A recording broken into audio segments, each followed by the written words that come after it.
Okay, today I'm going to show you how to make this super cute unicorn tail keyring out of some yarn or wool, depending on where you're from. So first thing, as you can see, we're going to need scissors and a keyring thing, which I totally did not take off of an old keyring, because that would be weird. I use a chunky one because I find it so much easier to actually tie around. That'll make sense in a minute. We've got some wool here, white, lilac, peach, pink, blue, and I think that's it. And I also have a baby comb.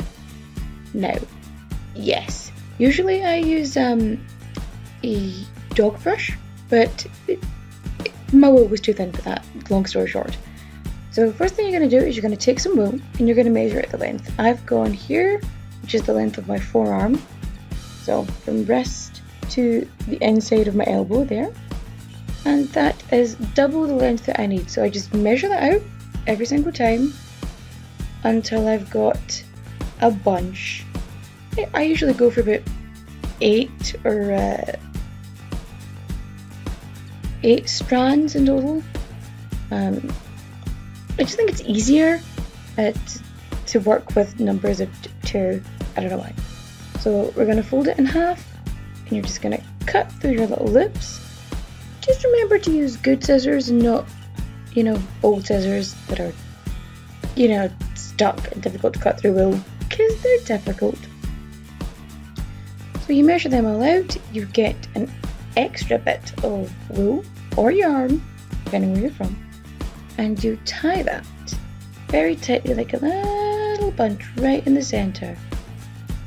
This makes it easier to tie it on to our braid, which you're going to make in a second. If you've seen my how to make a foxtail video, it should be in the playlist. Just Google no sew foxtail, I'll be up there somewhere. It'll be a white tail. I explain this a lot better. It just makes it easier for tying on, and I keep them long. See, there they are. I've got like 10 or so there, I think. And we're going to brush them out.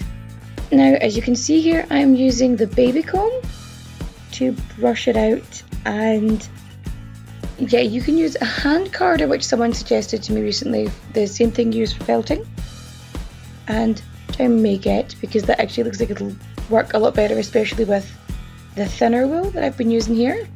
This is just cheap baby wool from the Poundland or Deals. It has different names in different countries, but like your general dollar store. That's just really cheap acrylic wool, and you're going to lose a bunch of it. You're going to lose so much fluff. I tend to use that either to make felt or to use as stuffing, but do not be worried that most of your wool is coming away. It's meant to look like that, and it kind of looks like how I used to do my hair when I was like 15. Yeah, all crinkly. But anyway, we're going to take another length and we're going to double it over. You can make it as long or as short as you want. It just depends on how long you want your tail. But see, we're just making a little loop here through the ring because it makes it easier to just bring through. There we go. Nice and neat and tidy. Because if you're like trying to tie knots on it, or you're trying to like attach it after the fact, it's just so much more difficult. Although, when you're braiding, you can save yourself a lot of trouble by just like hanging it up on a key rack or a little hook. It's easier when you're actually braiding it instead of making a mess like I do here now in a second. So you're just braiding, so fold one over the other left to right, or right to left. There's no judging here. Fold how you like. That's all it is. It's just folding. Well, it's just folding. But I'm actually doing it a little too tight, which I only realised later on, and you can see at the bottom I'm sort of bunching it up, which is why you want to try and be a bit neater and more organised than me, who's trying to film in the fluctuating light, because that worked out great for everybody. There we go, see? Darkness. I'm Batman.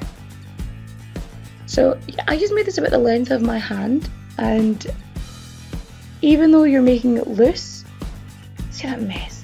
What you want to do is leave some space down the bottom. This gives us more wiggle room when it comes to actually tying our pieces on.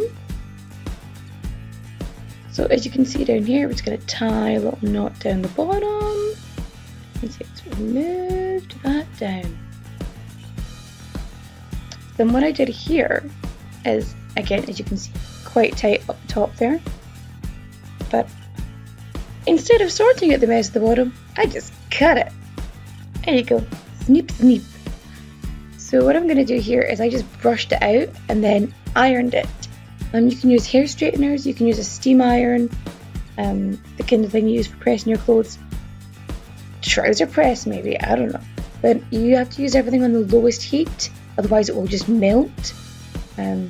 This is why we use the cheap acrylic wool as well, because if you're using sort of organic natural wool, it just tends to frizzle up. Like, I don't know if you have ever set your hair on fire, but it just sort of melts. No, not that I'm speaking from experience. I'm not that clumsy. But anyway, what we're going to do here is, this is why you wanted it loose. See, I'm struggling here. Look at this.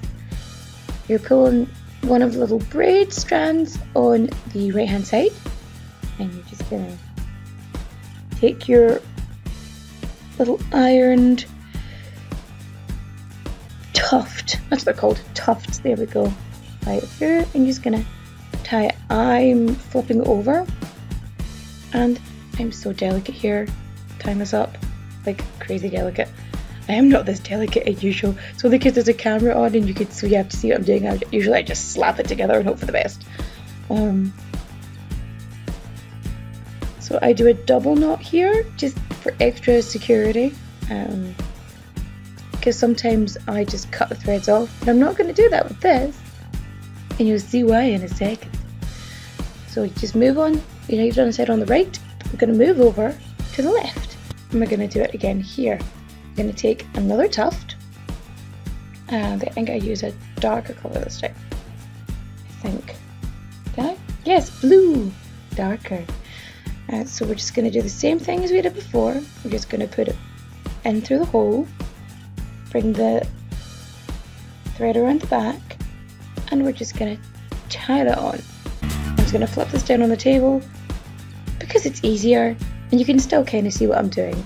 But make things easy for yourself, otherwise you just end up with sore fingers by the end of the day, and nobody wants that. That's just inconvenient. So then you just continue. Speed it up. Good for me. You speed up. You just each side, one side, the other, one side, the other.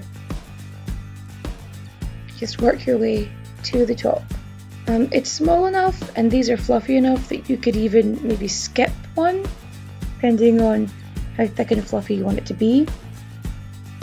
I just worked all the way up the top. Plus, it only took me. This whole project only took about 2 hours in total for everything, and that was... Okay, I took a tea break in the middle.